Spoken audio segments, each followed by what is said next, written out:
Umayya খিলাফতের নাম শুনলেই আমাদের মনে আসে এক প্রবল শক্তির সাম্রাজ্যের কথা, ইসলামের প্রথম সাম্রাজ্যের কথা। কিন্তু এই সাম্রাজ্যের বিশালতা, তাদের চালাকি, তাদের জ্ঞান চর্চা, যুদ্ধের কৌশল, এসব অনেকের কাছে আজও অজানা রয়ে গেছে। যদি এই উমাইয়া সাম্রাজ্যের অজানা রহস্য জানতে চান, তবে আজকের ভিডিওটা একদম শেষ পর্যন্ত দেখার অনুরোধ রইল। আজকে আমি এখানে সেই ইতিহাস তুলে ধরবো যা খুবই কমই কেউ শোনার সুযোগ পেয়েছে। উমাইয়া খিলাফতের গল্প শুরু হয় ইসলামের চতুর্থ খলিফা হযরত আলী রাদিয়াল্লাহু তাআলার মৃত্যুর পর। মুয়াবিয়া ইবনে আবু সুফিয়ান তখন ইসলামের প্রথম রাজবংশীয় শাসক হিসেবে খিলাফতের শাসনভার গ্রহণ করেন এবং প্রতিষ্ঠা করেন উমাইয়া খিলাফত। কিন্তু কেন এবং কিভাবে এই সাম্রাজ্য তৈরি হলো, তার ভিতরে কি কোনো কৌশল বা দ্বন্দ্ব লুকিয়েছিল? মুয়াবিয়া কেবল একজন খলিফাই ছিলেন না, তিনি ছিলেন একজন চতুর এবং দূরদর্শী রাজনীতিবিদ। খলিফা হওয়ার পর তিনি ইসলামী সাম্রাজ্যের কেন্দ্রীয় শক্তিকে আরো সুদৃঢ় করতে বিভিন্ন পদক্ষেপ গ্রহণ করেন। তার শাসন কৌশল ছিল কিছুটা রহস্যময় এবং অনেকেই মনে করেন যে তার বিশেষ কিছু পদক্ষেপই উমাইয়া খিলাফতের ভিত্তি গড়ে তোলে। উমাইয়া শাসকদের ক্ষমতার খেলার এক বিশেষ রূপ ছিল,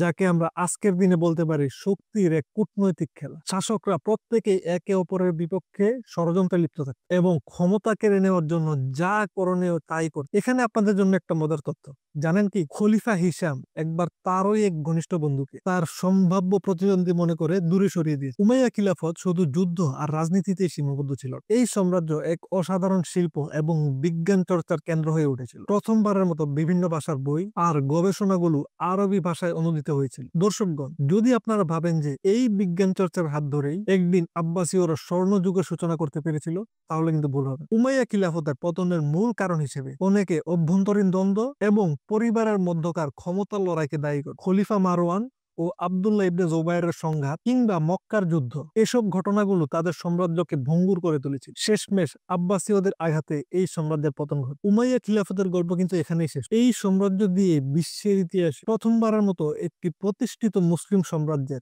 ধারণা তৈরি, তাদের কৌশল, তাদের শাসননীতি, এমনকি তাদের রাজনৈতিক সংস্কৃতি আজও ইতিহাসের পাতা থেকে শেখার অনেক কিছু দেয়। উমাইয়া খিলাফত এটি একটি গল্প নয়, এটি একটি শক্তিশালী রহস্যময় ইতিহাস। ইতিহাসের এই অধ্যায়ে রয়েছে অনেক শিক্ষা এবং অনেক অনুপ্রেরণা। আজকের ভিডিওটি যদি ভালো লেগে থাকে তাহলে লাইক, শেয়ার এবং আমাদের চ্যানেলটি ফলো করতে ভুলবেন। পরবর্তী পর্বে আপনাদের জন্য আরেকটি কাহিনী নিয়ে ফিরে আসবো। সেই পর্যন্ত সবাই ভালো থাকবেন। দেখা হবে পরবর্তী ভিডিওতে। ধন্যবাদ সবাই।